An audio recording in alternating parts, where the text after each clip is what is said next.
Let me tell you who I am. I'm Janet Richards, a senior research engineer at Banner Holding Company. For the past 8 years, I've been the quiet force behind some of our most successful projects. I don't seek the spotlight, I prefer the hum of machinery and the satisfaction of solving problems that others deem impossible. My colleagues respect my work, even if they don't always understand the technical complexities behind it. Banner Holding Co. isn't just any company. We're an industrial conglomerate specializing in sustainable manufacturing solutions. When Fortune 500 companies need to reduce their environmental footprint while maintaining efficiency, they call us. It's demanding work, but it's work that matters. At least, that's what I thought until that Tuesday morning in March. The man sitting across from me was Robert Kingston, our newly appointed division director. He'd arrived 6 months earlier with an MBA from an Ivy League school and a reputation for streamlining operations. What he lacked in technical expertise, he made up for in political maneuvering. From day one, he'd made it clear that he intended to reshape our department according to his vision. The project that started this whole mess was the Green Tech Initiative, a comprehensive overhaul of our manufacturing processes that would reduce carbon emissions by 37% while increasing productivity by 22%. I'd been leading the technical development for over a year, working closely with our environmental compliance team and external consultants. The breakthrough came during a particularly challenging week in January. We'd been struggling with a filtration system that kept failing under high-pressure conditions. Traditional solutions weren't working, and the client was growing impatient. I remember the exact moment the solution hit me. I was reviewing molecular diagrams at 2 a.m, my coffee long gone cold, when I realized we were approaching the problem from the wrong angle entirely. Instead of trying to strengthen the existing system, what if we redistributed the pressure points? I spent the next 72 hours developing a completely new configuration. The math was complex, requiring advanced fluid dynamics calculations and stress analysis modeling. When I finally tested the prototype, it exceeded all our performance targets. The results were extraordinary. Not only did we solve the filtration problem, but the new system was 40% more efficient than anything currently on the market. The client was ecstatic. Our CEO personally called to congratulate the team. Industry publications began reaching out for interviews. This wasn't just a successful project, it was a game-changer. That's when Kingston decided to submit our work for the National Engineering Excellence Award. It's the most prestigious recognition in our field, awarded annually to innovations that demonstrate exceptional technical achievement and practical impact. Winners receive significant media attention, career advancement opportunities, and often, lucrative consulting contracts. I assumed, naturally, that as the lead engineer and primary inventor, I would be listed as the principal contributor on the submission. I'd written the technical specifications, developed the mathematical models, and overseen every aspect of the implementation. My fingerprints were on every component of this innovation. But when Kingston called me into his office that Tuesday morning, everything changed. "Janet, I need to discuss the award submission with you," he said, his voice carrying an edge I'd never heard before. "I've been reviewing the project timeline and contributions, and I think we need to make some adjustments." The submission form was spread across his desk like evidence in a criminal trial. My name appeared in several places: lead engineer, primary inventor, technical director. But as I watched, he began crossing out my name with deliberate, mechanical strokes. "I don't understand," I said, my voice barely above a whisper. "This was my project. I developed the core technology." Kingston didn't look up from his editing. "You were part of a team, Janet. The innovation was a collaborative effort. I think it's more appropriate to emphasize the leadership and strategic vision that made this project possible." My heart began pounding. Strategic vision? Robert, you weren't even here when we started this project. You joined the company after we'd already solved the major technical challenges. That's when he looked up, his eyes cold and calculating. "You've had your moment, Janet. The initial development phase was important, but the real value came from proper project management and business strategy. That's what the award committee will be evaluating." The room seemed to shrink around me. 8 years of dedication, of proving myself in a male-dominated field, of working twice as hard to earn half the recognition. And now, in a single moment, my greatest professional achievement was being stripped away. "Who's being listed as the principal contributor?" I asked, though I already knew the answer. "I am," Kingston replied matter-of-factly. along with Thomas Bradley from our business development team. You'll still be mentioned as a contributing team member, of course. Thomas Bradley, a perfectly competent project coordinator who joined the initiative during its final 3 months. His primary contribution had been organizing meetings and updating progress reports. He was a nice enough person, but he couldn't explain the technical aspects of our innovation if his life depended on it. I wanted to argue, to fight, to demand the recognition I'd earned. But something in Kingston's demeanor told me that this wasn't a negotiation. This was a decree. I was being informed, not consulted. I see, I said quietly. Kingston nodded, apparently satisfied that I'd accepted his decision without further protest. I'm glad you understand. This kind of recognition is important for the company's reputation. We need to present our best leadership face to the industry. I left his office in a daze. The walk back to my desk felt like a funeral procession. My colleagues were buzzing with excitement about the award submission, completely unaware of what had just transpired. Several people congratulated me on the nomination, assuming I was the lead candidate. I smiled and nodded, not trusting my voice to remain steady. That evening, I sat in my apartment staring at my computer screen. The technical documentation I'd written for the project filled dozens of files. Equations, diagrams, test results, performance analyses, all bearing my digital signature and timestamps. The evidence of my contribution was overwhelming and undeniable.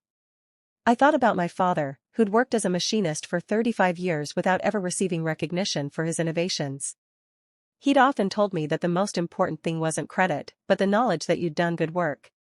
Let the work speak for itself, he'd say. But what happens when the work can't speak? When it's been silenced by politics and ambition? The next morning, I made a decision that would change everything. Instead of accepting the situation, I began documenting everything. Every email, every meeting note, every technical specification that proved my role in the project. I wasn't planning anything dramatic, I just wanted to preserve the truth. The award submission was due on Friday. Thursday afternoon, I learned that Kingston had scheduled a department meeting to announce the submission publicly. He wanted to make a big show of it, inviting other division heads and even some external clients. It was going to be his moment of triumph. I spent Thursday night creating a comprehensive technical presentation about the Green Tech Initiative. Not to cause trouble, but to ensure that if anyone asked detailed questions about the innovation, there would be someone who could answer them accurately. I included timeline documentation, development notes, and detailed explanations of the breakthrough moments. Friday morning arrived with an unusual energy in the office. People were dressed a bit more formally, excitement crackling through the hallways. The award submission was being treated like a major company milestone, which it was. This kind of recognition could lead to significant new business opportunities and enhanced industry reputation. The meeting was scheduled for 2 o'clock in our largest conference room. By 1:45, nearly 50 people had gathered, engineers, project managers, business development staff, and several clients who happened to be visiting that day. Kingston stood at the front of the room, clearly enjoying the attention. Ladies and gentlemen, he began, his voice carrying the confidence of someone who'd never doubted his own importance. Today marks a significant milestone for Banner Holding Company. We're submitting our Green Tech Initiative for the National Engineering Excellence Award. Applause filled the room. I sat in the back, my hands folded in my lap, watching the performance unfold. Kingston continued, this project represents the kind of innovative thinking and strategic leadership that defines our company. Through careful planning and execution, we've developed a solution that will transform how the industry approaches sustainable manufacturing. He clicked to his first slide, which showed impressive performance metrics and cost savings. Everything he said was technically accurate, but it was like watching someone else wear my clothes and claim they'd tailored them perfectly. The core innovation, Kingston explained, required a fundamental rethinking of traditional filtration approaches. Instead of reinforcing existing systems, we developed an entirely new pressure distribution methodology. My methodology. My calculations. My sleepless nights and breakthrough moments. But spoken in his voice, with his confident delivery, it sounded like his achievement. The presentation continued for 20 minutes. Kingston fielded questions with the smooth expertise of someone who'd thoroughly studied the material without truly understanding it. When technical questions arose, he deflected them with phrases like the implementation details are quite complex and our engineering team handled the technical execution brilliantly. As the meeting concluded, several people approached me to offer congratulations. They assumed I was involved in the submission, which I was, just not in the way they imagined. I thanked them graciously, not wanting to create awkwardness or drama. That weekend, I couldn't stop thinking about the situation. The award submission was now official, with Kingston and Bradley listed as the primary contributors. My name appeared in the supporting documentation, but in a way that minimized my actual role. It was professionally devastating and personally humiliating. Monday morning brought unexpected news. Margaret Thompson, our VP of Engineering, had received a call from the award committee. They had some questions about the technical aspects of our submission and wanted to schedule a detailed review session. This was normal procedure for high-profile submissions, but it meant that someone would need to present in-depth technical explanations to a panel of expert engineers. The kind of detailed, mathematical explanations that required intimate knowledge of the development process. Kingston called an emergency meeting with Bradley and me. His usual confidence seemed slightly shaken. The committee wants a comprehensive technical presentation, he said, consulting his notes. They're particularly interested in the mathematical modeling and the development timeline. Bradley looked uncomfortable. I can handle the project management aspects, but the technical details. He trailed off, clearly recognizing his limitations. Kingston turned to me. Janet, you'll need to prepare a detailed technical presentation. Cover all the mathematical foundations, the testing protocols, the performance validations. Everything they might ask about. I nodded calmly. Of course. When is the presentation scheduled? Next Wednesday. We'll have 3 hours to present our case to a panel of 5 industry experts. The irony wasn't lost on me. The same man who'd removed my name from the submission now needed me to defend the very work he'd claimed as his own. But I agreed to prepare the presentation, maintaining my professional demeanor despite the circumstances. That week, I threw myself into creating the most comprehensive technical presentation of my career. Every equation, every design decision, every breakthrough moment was documented with meticulous detail. I wanted to ensure that the committee understood not just what we'd accomplished, but how we'd accomplished it. The presentation was scheduled for 10 o'clock Wednesday morning at the committee's headquarters downtown. Kingston, Bradley, and I drove there together in awkward silence. The building was impressive, glass and steel rising 30 floors above the bustling city streets. The committee room was formal and intimidating. 5 distinguished engineers sat behind a curved table, their faces serious and attentive. These were people who'd spent their careers evaluating technical innovations, and they knew how to ask the right questions. Kingston began with his prepared remarks, essentially repeating his Friday presentation with minor modifications.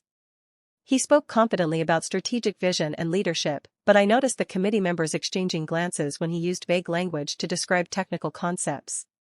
Bradley followed with his project management overview, which was competent but uninspiring. The committee listened politely, but their questions were perfunctory. They were clearly waiting for the technical presentation. Then it was my turn. I began with the fundamental challenge that had initiated our research. I explained the limitations of existing filtration systems and the mathematical constraints that had stumped previous attempts at solutions. The committee members leaned forward, their interest clearly piqued. The breakthrough came when we realized that traditional approaches were addressing the wrong variables, I explained, clicking to a slide showing complex fluid dynamics equations. Instead of trying to strengthen the filtration medium, we needed to redistribute the pressure gradients across the entire system. For the next 90 minutes, I walked them through every aspect of the technical development. I showed them my original calculations, explained the iterative testing process, and demonstrated how each modification had led to improved performance. The committee members asked penetrating questions, and I answered each one with the confidence that comes from genuine expertise. The most senior committee member, Dr. Elizabeth Morrison, had been largely silent throughout the presentation. Near the end, she asked a question that changed everything. Ms. Richards, she said, your understanding of this technology is remarkably comprehensive. Can you tell us about your specific role in the development process? I glanced at Kingston, who had grown increasingly uncomfortable as the presentation progressed. This was the moment of truth. I was the lead engineer on the project, I said simply. I developed the core mathematical models, designed the pressure distribution system, and oversaw the testing and validation phases. Dr. Morrison nodded. I see. And Mr. Kingston, could you explain your role in the technical development? Kingston cleared his throat. I provided strategic oversight and project leadership. I ensured that the technical work aligned with business objectives and company standards. Of course, Dr. Morrison said. But regarding the specific technical innovations, the mathematical modeling, the pressure distribution concepts, the filtration system redesign, what was your direct contribution to those developments? The room fell silent. Kingston's face had gone pale, and he seemed to be struggling to find the right words. Well, he began slowly, I provided guidance and direction. I helped frame the problem and establish the parameters for the technical team to work within. Dr. Morrison's expression remained neutral, but I could see that she understood exactly what was happening. The other committee members were also exchanging meaningful glances. I see, she said. Thank you for clarifying that. The presentation concluded shortly afterward. The committee told us they would review our submission and provide their decision within 2 weeks. We thanked them for their time and prepared to leave. As we waited for the elevator, Kingston's phone rang. He answered it quickly, his voice tight with stress. What do you mean, they're asking questions, he said into the phone. What kind of questions? I could hear the agitated voice on the other end, but couldn't make out the words. Kingston's face grew increasingly pale as he listened. I'll be right there, he said, ending the call abruptly. The elevator arrived, and we rode down in complete silence. Kingston seemed lost in thought, his usual confidence replaced by obvious anxiety. When we reached the parking garage, he turned to Bradley and me. I need to get back to the office immediately, he said. There's been some kind of development. The drive back was tense. Kingston made several phone calls, speaking in hushed, urgent tones. I caught fragments of conversations that mentioned investigation and ethics committee and reputation damage. Something significant was happening, but I couldn't piece together the full picture. When we arrived at Banner Holding Co., the atmosphere was noticeably different. People were clustered in small groups, speaking in low voices. Several senior executives were visible in the hallways, moving with the purposeful urgency that signals a corporate crisis. Kingston disappeared into his office and closed the door. Through the glass walls, I could see him on the phone, gesturing animatedly. Whatever news he'd received was clearly serious. I returned to my desk and tried to focus on my regular work, but concentration was impossible. The events of the morning had left me emotionally drained and professionally uncertain. I'd presented my work honestly and comprehensively, but I had no idea what the committee would decide. Around 3 o'clock, my phone rang. It was Margaret Thompson, our VP of Engineering. Janet, could you come to my office? I need to discuss something important with you. Her tone was serious but not alarming. I made my way to the executive floor, wondering what new development awaited me. Margaret's office was spacious and comfortable, with windows overlooking the city skyline. She gestured for me to sit in one of the leather chairs across from her desk. I've been having some interesting conversations today, she began. It seems that several members of the engineering community have been asking questions about our award submission. My heart began racing. What kind of questions? Technical questions. Detailed questions about the mathematical foundations of the Green Tech Initiative. Questions that suggest people are trying to understand who actually developed the core innovations. She paused, studying my face carefully. Janet, I need you to tell me exactly what happened with the award submission. I want to understand your role in the project and how the submission was prepared. For the next hour, I explained everything. The development process, my technical contributions, the meeting with Kingston where my name was removed from the submission. I showed her documentation, timelines, and technical specifications that proved my central role in the innovation. Margaret listened without interruption, occasionally asking clarifying questions. When I finished, she sat quietly for several minutes, processing what she'd heard. This is extremely serious, she said finally. If what you're telling me is accurate, we have a significant problem. The award submission contains misrepresentations that could damage our company's reputation and expose us to ethical violations. She picked up her phone and made a call. I need to see you in my office immediately, she said to whoever answered. We have a situation that requires your immediate attention. 10 minutes later, Kingston appeared in the doorway. His face was flushed, and he looked like he'd been running. Margaret, I came as soon as I got your message, he said. What's so urgent? Sit down, Robert, she said, her voice carrying an authority I'd never heard before. We need to discuss the award submission. Kingston glanced at me nervously before taking a seat. What about it? I've been reviewing the technical documentation and discussing the project with Janet. I need you to explain your specific contributions to the Green Tech Initiative. The next 20 minutes were excruciating. Kingston attempted to defend his role and justify the award submission, but his explanations became increasingly convoluted and contradictory. When Margaret asked specific technical questions, he fumbled for answers that revealed his superficial understanding of the work. Finally, Margaret held up her hand to stop him. That's enough, Robert. I think I understand the situation now. She turned to me. Janet, I owe you an apology. This should never have happened. Your contributions to this project were substantial and deserving of recognition. Then she turned back to Kingston. Robert, I'm initiating a formal investigation into this matter. Effective immediately, you're suspended pending the outcome of that investigation. Kingston's face went white. Margaret, I think you're overreacting. This is just a misunderstanding about project responsibilities. No, Robert, she said firmly. This is about integrity, honesty, and proper recognition of contributions. Those are not negotiable values at this company. The meeting ended with Kingston being escorted from the building by security. It was a dramatic conclusion to what had started as a routine award submission, but it wasn't the end of the story. 4 days later, I was working at my desk when Kingston burst through the main entrance, his face red with fury and desperation. He strode directly to my work area, ignoring the surprised looks from my colleagues. Why did the committee blacklist us? He shouted, his voice echoing across the entire floor. What did you tell them? The office fell silent. Everyone stopped what they were doing and stared at the unfolding drama. Kingston stood over my desk, his hands trembling with rage. I didn't tell them anything that wasn't true, I said calmly, not rising from my chair. I presented the technical details of the project and answered their questions honestly. You sabotaged the submission, he accused, his voice getting louder. You couldn't handle sharing the recognition, so you destroyed our chances.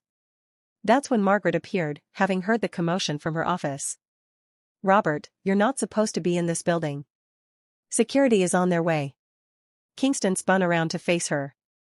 This is all her fault, he said, pointing at me. She poisoned the committee against us. We would have won that award if she hadn't interfered. Margaret stepped forward, her expression stern. Robert, the committee made their decision based on the facts. They recognized that the technical innovations came from Janet's work, not from project management or strategic oversight. But I led the project. Kingston protested. I made it successful. You managed certain aspects of the project, Margaret corrected. But you didn't develop the core technology, and you certainly didn't deserve primary credit for innovations you didn't create. Security arrived and began escorting Kingston from the building. As he was led away, he turned back one final time. You think you've won, he called out to me. But nobody will remember your name. Technical people never get the real recognition. The office remained silent for several minutes after he left. Then, gradually, normal conversations resumed. My colleagues were supportive and understanding, but I could see the awkwardness in their eyes. Office drama of this magnitude creates ripples that last for months. 2 weeks later, I received a phone call that changed everything. It was Dr. Morrison from the award committee. Ms. Richards, she said, I'm pleased to inform you that you've been selected as the recipient of this year's National Engineering Excellence Award for your work on the Green Tech Initiative. I almost dropped the phone. I'm sorry, what? Your technical presentation was exceptional, she continued. The committee was unanimous in recognizing your contributions as the primary driver of the innovation. Your mathematical modeling and pressure distribution system represent exactly the kind of breakthrough thinking we seek to honor. The award ceremony was held 6 weeks later at the Grand Ballroom of the Marriott downtown. 500 industry professionals attended, including colleagues from Banner Holding Co., competitors, clients, and journalists from engineering publications. Standing at the podium, holding the crystal award that represented the pinnacle of recognition in my field, I thought about the journey that had brought me to this moment. The late nights, the technical challenges, the moment of breakthrough, and yes, the political battle that had nearly cost me everything. This award represents more than technical achievement, I said to the audience. It represents the importance of integrity, honesty, and ensuring that contributions are recognized appropriately. Innovation doesn't happen in a vacuum, it requires dedication, expertise, and the courage to stand up for what's right. The applause was thunderous. Later, at the reception, dozens of people approached me with congratulations and business opportunities. 3 companies offered me senior positions, and 2 research institutions invited me to speak at their conferences. But the most meaningful moment came when Margaret Thompson approached me near the end of the evening. "Janet," she said, "I want you to know that this experience has led to significant changes in how we handle project recognition at Banner Holding Company. We've implemented new policies to ensure that technical contributions are properly acknowledged and credited." She paused, then continued. "I also want to offer you a promotion. How would you feel about becoming our new Director of Innovation? You'd have the authority to oversee all technical development projects and ensure that recognition is handled fairly." I accepted the position, and 6 months later, I was leading a team of 12 engineers on projects that would define the next generation of sustainable manufacturing technologies. The work was challenging and rewarding, but more importantly, it was an environment where contributions were valued and recognized appropriately. The Green Tech Initiative continued to generate business success for Banner Holding Company. Our clients saved millions of dollars in operational costs, and our company's reputation for innovation attracted new partnerships and opportunities. The technology I developed became the foundation for several additional projects, each one building on the mathematical principles I'd established. Looking back on that experience, I realized that the most important lesson wasn't about technical innovation or professional recognition. It was about the importance of standing up for truth, even when it's difficult or politically dangerous. There are moments in every career when you have to choose between convenience and integrity, between keeping quiet and speaking up. I chose to speak up, and that choice changed not just my own career, but the culture of recognition and accountability at my company.